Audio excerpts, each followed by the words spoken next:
नमस्कार, मैं Neha, news 24x7 India में आपका स्वागत है।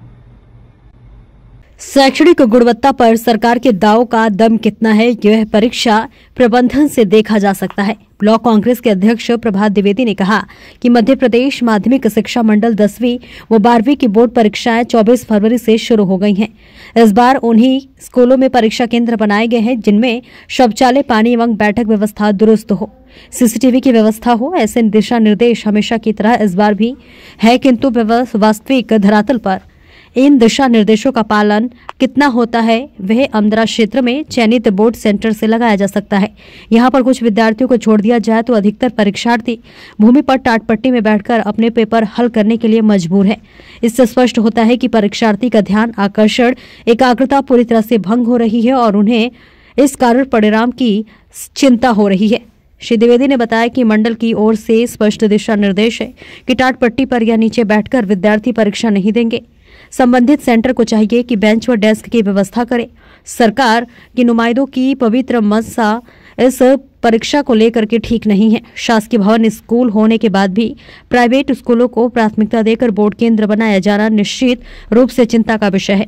स्थानीय जिला प्रशासन इन सेंटरों का निरीक्षण करवाकर परीक्षार्थियों को टाटपट्टी से मुक्ति दिलाए एवं इस बात की जांच निर्धारित की जानी चाहिए कि क्या इससे अच्छे विकल्प नहीं थे।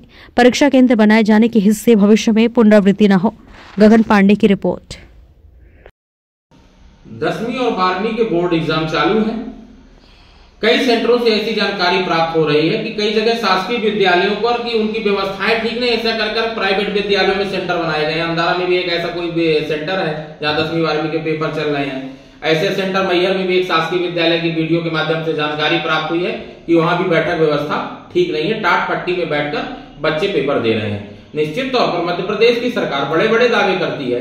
परीक्षा देने के जो नियम कानून बनाए गए, जो व्यवस्थाएं बनाई गई है, ऐसी व्यवस्था शायद बनाई गई है कि विद्यार्थियों को जमीन में बैठ के पेपर नहीं लेना, उनके लिए बैठक व्यवस्था सुदृढ़ बनानी है। जब सुदृढ़ बैठक व्यवस्था होगी, टेबल कुर्सी की अच्छी व्यवस्था होगी, जब व्यवस्था अच्छी होगी तो निश्चित तौर पर विद्यार्थी आसानी से आराम से बैठकर लिख पाएंगे, पढ़ पाएंगे, पेपर को सॉल्व कर पाएंगे और अपना रिजल्ट अच्छा ले पाएंगे। यदि बैठक व्यवस्था ठीक नहीं होगी तो रिजल्ट भविष्य में खराब आने की आशंका है और उनके बच्चों के जीवन में उसके गंभीर प्रभाव पड़ेंगे। जब रिजल्ट खराब आएंगे तो शासन और जिले कलेक्टर, मैहर के कलेक्टर महोदय से मेरा अनुरोध है कि इस व्यवस्था को तत्काल संज्ञान लें और जिन सेंटरों में बैठक व्यवस्था ठीक नहीं है, टाट पट्टी में बैठाकर बच्चों से पेपर लिया जा रहा है, उसको तत्काल सुधारा जाए और ऐसे बीओ, ऐसे शिक्षा अधिकारी, ऐसे जो भी कर्मचारी अधिकारी जिन्होंने इस प्रकार की लापरवाही की है, ऐसे जगह सेंटर बना दिए जहां बैठक व्यवस्था ठीक नहीं है, टेबल कुर्सी नहीं है, टाट पट्टी में बैठकर बच्चे पेपर देने को मजबूर हैं। ऐसे अधिकारियों के खिलाफ भी कार्रवाई की जाए, उन विद्यालयों के ऊपर भी कार्रवाई की जाए जिन्होंने ऐसी अव्यवस्था की है।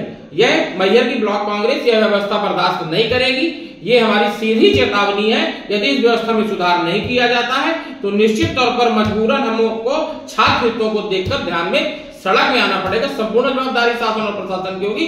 बार बार मेरा प्रशासन के लोगों से अनुरोध है कि इस व्यवस्था को ठीक कर ले। अगले पेपर जब भी हो, शायद 12वीं का पेपर कल है, आगे 10वीं का पेपर शायद 3 तारीख को, जब भी पेपर हो उससे पहले व्यवस्था ठीक कर ले। मजबूर मत करें आंदोलन के लिए। छात्रों के जीवन के खिलवाड़ करना बंद कर देगी सरकार और प्रशासन दोनों।